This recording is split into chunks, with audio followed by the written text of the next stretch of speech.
በዕለቱ ከተሰሙ መረጃዎች ውስጥ የመራረጥናቸውን ይዘን ተገኝተናል። እስከ ፍጻሜው አብራችሁን ቆዩ።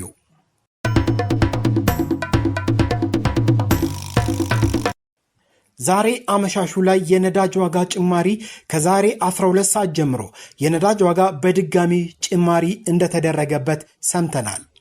የሚኒስትሮች ምክር ቤት ታህሳስ 20 ቀን 2014 ዓ.ም ባደረገው ሶስተኛ መደበኛ ስብሰባ ባስተላለፈው የነዳጅ ውጤቶች የዋጋ ግንባታ የአፈጻጸም ውሳኔ መሰረት የችርቻሮ መሸጫ ዋጋ በየጊዜው እየተከለሰ ስራ ላይ እንዲውል ሲደረግ መቆየቱ ይታወሳል። በዚሁ መሰረት የዓለም የነዳጅ ዋጋን መነሻ በማድረግ ከመጋቢት 23 ቀን 2018 ዓ.ም ከምሽቱ 12 ሰዓት ጀምሮ የሁሉም የነዳጅ ምርቶች የአዲስ አበባ ከተማ የችርቻሮ መሸጫ ዋጋ በተቀመጠው ሰንጠረዥ መሰረት ተግባራዊ እንዲደረግ በመንግስት የተወሰነ መሆኑን የንግድና ቀጠናዊ ትስስር ሚኒስቴር አስታውቋል።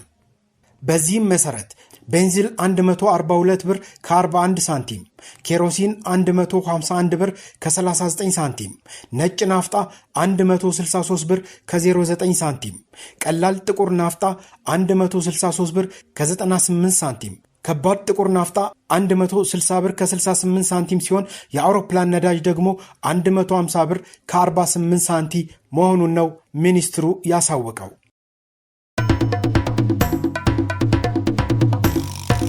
የአሜሪካው ፕሬዚዳንት ዶናልድ ትራምፕ አጋር ሀገራት አሜሪካና እስራኤል በኢራን ላይ በከፈቱት ጦርነት አንሳተፍም ማለታቸውን ተከትሎ አሜሪካ ከኔቶ ጦር ቃል ኪዳን ድርጅት ለማስወጣት በእርግጠኝነት እያሰቡበት መሆኑን ገለጹ። ጉዳዩ ከማሰብም ያለፈ ደረጃ ላይ መድረሱን አስጠንቅቀዋል። የረጅም ጊዜ የኔቶ ተቺ የሆኑት ፕሬዚዳንቱ ንግግራቸውን ያጠናከሩት የሰሜን አትላንቲክ አጋሮች ባለፈው አንድ ወር በአሜሪካና እስራኤል እየተመራ ባለው የኢራን ጥቃት ላይ ለመሳተፍ ፈቃደኛ ባለመሆናቸው ነው። አንድ የቀድሞ የአሜሪካ አምባሳደር እንዳስጠነቀቁት ከሆነ የፕሬዝዳንቱ የቅርብ ጊዜ ዛቻዎች ጥምረቱን በ77 ዓመታት ታሪኩ ውስጥ ታይቶ ወደማይታወቅበት የከፋ ቀውስ ውስጥ ከቶታል። ትራምፕ ረቡዕ ዕለት ለሮይተርስ የዜና ወኪል እንደተናገሩት ከሆነ ከጥምረቱ ስለ መውጣት ያለምንም ጥርጥር በእርግጠኝነት እያሰቡበት ነው። ለቴሌግራፍ በሰጡት ቃል ደግሞ ውሳኔው ከማሰብም ያለፈ መሆኑን ጠቅሰው በኔቶ ተጽዕኖ ስር ወድቀው እንደማያውቁ አቋማቸውን አንጸባርቀዋል።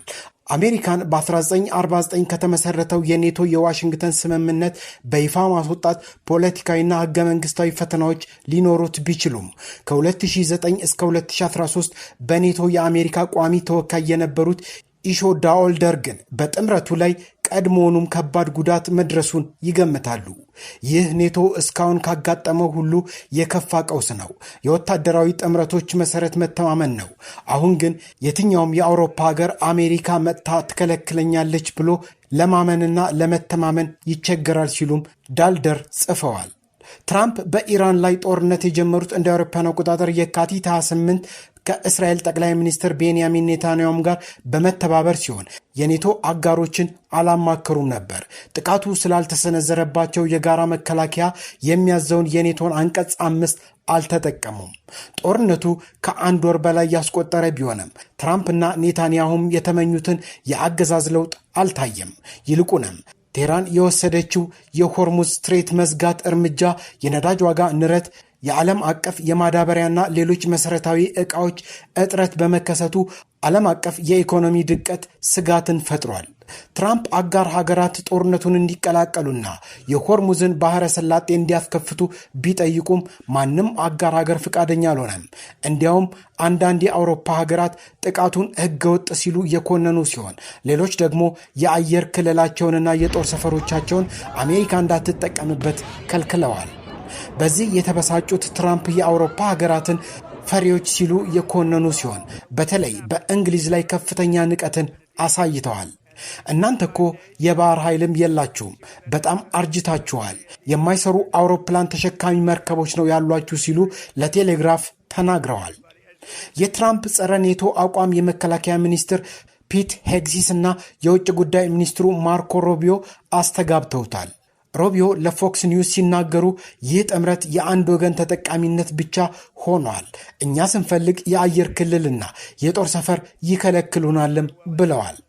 የእንግሊዝ ጠቅላይ ሚኒስትር ኬር ስታርመር የትራምፕን አስተያየት እንደ ጩኸት በማጣጣል ኔቶ ዓለም ካያቸው ወታደራዊ ጥምረቶች ሁሉ እጅግ ውጤታማው ነው ብለዋል። በኢራን ጦርነት ላይም ይህ የኛ ጦርነት አይደለም፣ ወደ ውስጡም አንገባም ሲሉ አቋማቸውን አጽንተዋል። የአሜሪካ ኮንግረስ በ2024 ያጸደቀውን የብሔራዊ መከላከያ ፍቃድ ሕግ ፕሬዝዳንቱ ያለ 2/3 የሴኔት ድምፅ አሜሪካን ከኔቶ በብቸኝነት ማውጣት እንደማይችሉ ይደነግጋል።